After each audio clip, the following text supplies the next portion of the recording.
Okay, day one, hair is not, I don't know, it's being my hair. Car is freaking packed. Bike on the back. I just said goodbye to my uncle and Sonia, and I'm not crying. I did my whole makeup today, so I won't cry, okay? I'm not crying, you're crying. And I left, and then I realized I forgot my purse, so I had to go back. Great start, great start. We're prepared. I'm here with my travel buddy. Her name is Ari. She's an airplane, and her son is sitting on top. So it's just me, you, the road, Ari, and my car. Let's go. I'm gonna try to not film while I'm driving, because that's not good, okay? But I promise I'd pick up the camera when things get hard, and I just said goodbye to Nick's mom, and that was like the hardest goodbye so far. That's been a whole nother fear and like thing that I've had to work through, is like I'm not good at saying goodbye, and the sunset's really beautiful. Here it is, day one.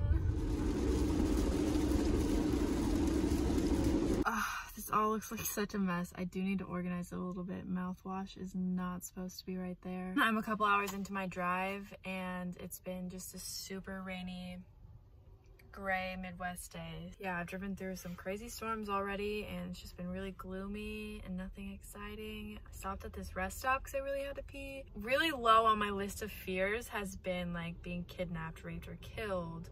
I don't really think that's gonna happen. Definitely staying aware. We'll go more into that later. Coming to a rest stop by myself just gives me like the heebie-jeebies. Already feeling like a little bit of fear being by myself, but I think it's just kind of something to get used to and something to grow my confidence in. So I made it to my first stop of the trip. I'm currently at the Lewis and Clark historic site in like Morrow, Illinois, somewhere around southern Illinois. This is the Mississippi River behind me. Why did you drive here, Abigail? Well, apparently, according to my mother, this is where my ancestors originally got off the boat from Ireland. And you're like, what? How do you, what? Excuse me? I know, it's crazy. I don't understand. I wasn't there for it. But basically, they sailed from Ireland around to the Gulf of Mexico and then up the Mississippi River. And this is where they originally settled. So I'm just trying to imagine what that looked like. I thought about what it must have been like to see this land for the first time, and what they came to this land hoping for, what kind of people they were, and what the crazy long journey was like. I don't know what I was expecting. A ghost, that rock behind me just scared me.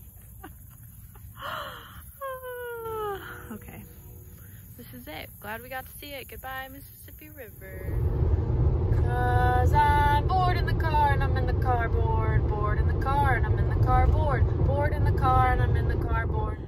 You can't see me because it's still super dark in here. This is my front windshield cover, and I still have all my window covers up. But night one, I slept in a Walmart parking lot in the middle of Kansas, because where else was I gonna sleep? So I was actually getting super in my head yesterday about my fears, and like I just was like, what the fuck have I done? This is so scary. Someone's gonna kidnap me. I'm so dumb. Like, this is gonna fail. But then I got to this Walmart parking lot, which had like super good reviews online. That's how I found it, through this like camping website, and like people stay here all the time in their RVs and stuff. And I got here, and there were like so many cars and RVs and like people with like U-Haul trailers, like so many people staying the night here. I got here at like 11 p.m. and yeah, there were just so many people staying the night here. I actually felt really safe about it, and I slept like a freaking baby. So day two, we're hitting the road on the way to Colorado to drive to my best friend's house. Apparently I parked under a tree with a bunch of birds because they've been super loud, and now my car is covered in bird poop. It's so dry here. My poor hair. All right, it's seriously so dry here. I made it to my best friend's house. Look how fucking cute this place is. I'm currently in Fort Collins, Colorado. So I have been staying here with my best friend, and you can see it's snowing. So there's been a lot of like crazy weather events, including like the biggest smoke blanket in the sky that I've ever seen in my life. From really beautiful days by the river to the apocalypse to this ridiculous amount of snow. Wild videos are coming your way because I didn't expect any of this, and it's been super intense. So I hope you enjoyed my first update, and there's plenty more coming. Love you always.